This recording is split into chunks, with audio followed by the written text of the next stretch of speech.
I remember when I first went to Vietnam and how shocked I was to be served this beef stew with carrots.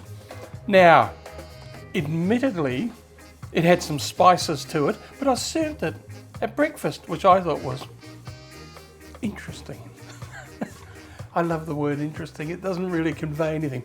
Anyway, you can see the French influence in it. You can see the French influence in a lot of food in Vietnam. You know, the banh mi, which has the pate and the French stick, even though the French baguette is actually made with rice flour. So therefore it's very fluffy and soft in the centre. Nice and crisp on the outside.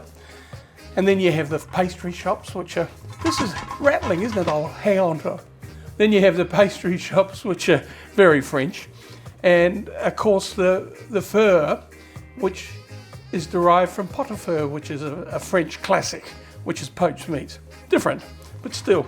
The American influence, you know, from their many years there, are burgers. That's about it. That's about all they did.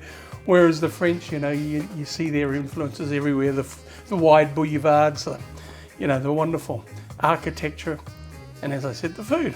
Now, the other thing the Americans did, I suppose, have a little to do with The Quiet American, which was the Graham Greene famous novel, was written, most of it was written in, I think it was the Continental Hotel in Saigon, or Ho Chi Minh City. Actually, that's a funny thing too.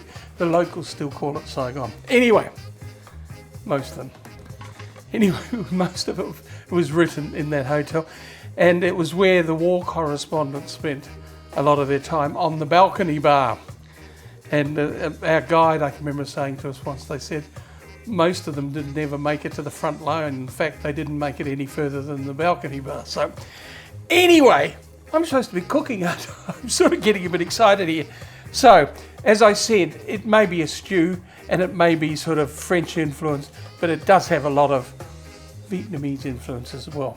And first of all, we start off with what I've got here is I've got a couple of big plump cloves, maybe 3 plump cloves of garlic, about a 2 centimetre piece of ginger, which I've grated, and about that much lemongrass, which I've bashed and chopped very finely.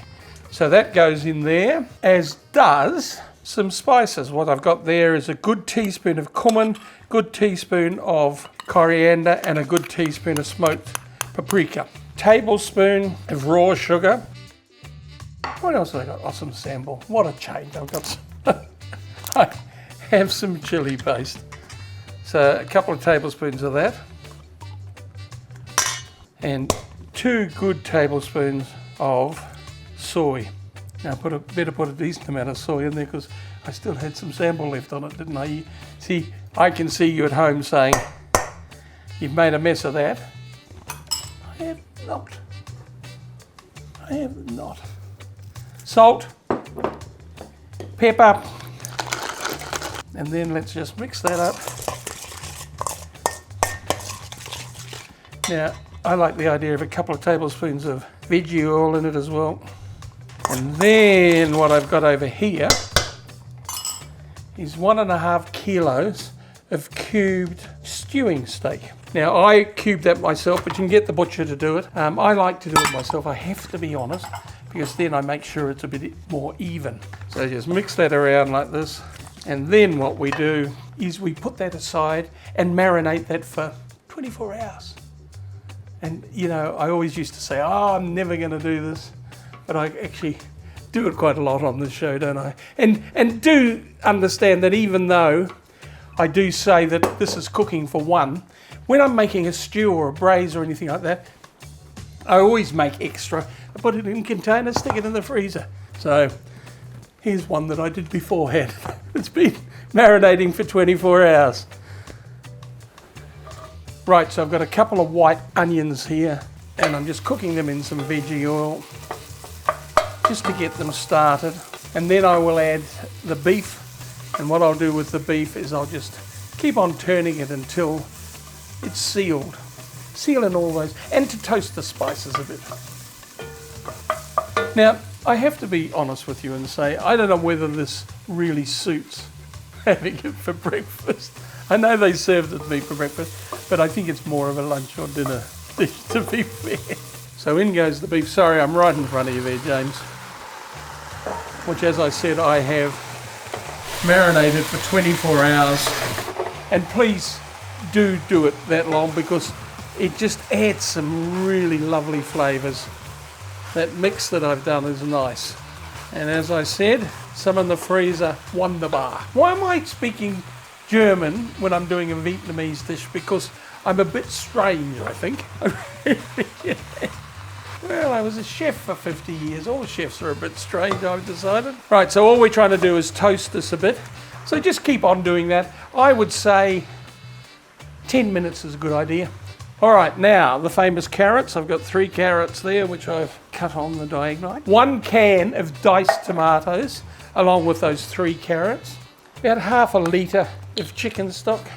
I like chicken stock for this because you don't want it to be too heavy. You know, I know it's a beef dish, but it could be too heavy if you put beef stock there. I'll also add a bit more salt, even though I did add salt into the marinade. Then we put it on a low heat. We just bring it up to the boil, turn it down real low, and let it bubble away for about an hour and a quarter, I reckon. And if it's ready before that, well, good luck to you. It means your beef is really fancy. But we are talking about stewing beef here.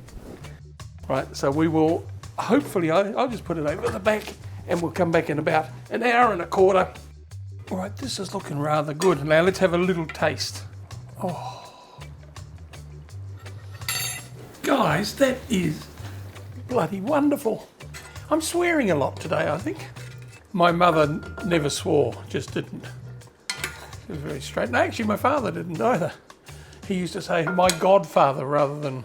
Anyway, the point of the story is the only time I ever heard her swear, and I might have told this story before, but I'm going to tell it again anyway, was when she talked about those bloody Aussies who reckon that the pavlova was theirs, because New Zealanders all think that pavlova's their creation. And in fact, Michael Simons, who knows about these kind of things, is an Aussie, when he wrote a book, and I think it was called A Continuous Picnic, if I remember rightly, he said that the pavlova was actually created in New Zealand but named in Australia. I didn't dare tell my mother that. I kept quiet about that one. So I don't know what happened to her sons, because when my brother died a couple of years ago, and there was an obituary in the Times, because he was in the wine business in London and ran a number of very, very good wine bars. Anyway, in the Times obituary, they said he was never one to be reticent about using the odd swear word. Yes, he wasn't, was he? Anyway, that has nothing to do with what we're doing here, because what we're doing here is this lovely Vietnamese beef with carrots. And you always serve it with baguette, which you scoop up the sauce. And it doesn't look too bad. In fact, and I'm not saying this, I really am not. I'm not doing those other chefs who say, oh, that is wonderful, and then spit it out when you're not watching. I don't know whether they did. I think I made that up. It was funny though, wasn't it? To go with it. Nice light Pinot, you know, because there's 2 styles of Pinot. There's the big bold ones, like the French make, and this one comes from the Yarra Valley, and they tend to make light, fresh ones. And this will go beautifully with this. A light, fresh Pinot, that beautiful beef, which has got a bit of spice to it. It won't blow your head off. It's not over the top spicy, but it's just got a little bit of a spice. And to go with it, what was I talking about? A Pinot. I am going completely mad. Nebbiolo. Light, fresh. This one's from Avoca. Where did I get the Pinot from? It'll go well with the Pinot. See, you can get yourself out of trouble. It could go well with the Pinot, but I think I'll choose this Nebbiolo from Avoca.